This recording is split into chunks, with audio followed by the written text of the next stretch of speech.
Nagluluto nga pala ako nitong kalabasa at sileri para ito ay lumambot. Gagawin ko nga itong soup.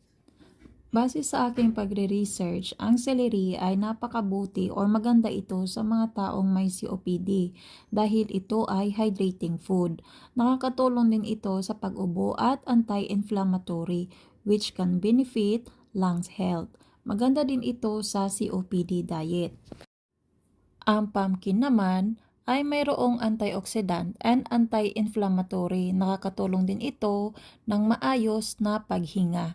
Kaya pinaghalo ko na ang celery at ang kalabasa para gawin itong soup. Nilagay ko na din ito sa blender para i-blend. Pagkatapos ko nga i-blend, dahil gusto ni Jan ang mainit na soup, nilagay ko nga din ito sa pan para lang painitin. Bali, wala na akong nilagay dito na asin or paminta. Ang masarap kasi sa pumpkin, matamis siya.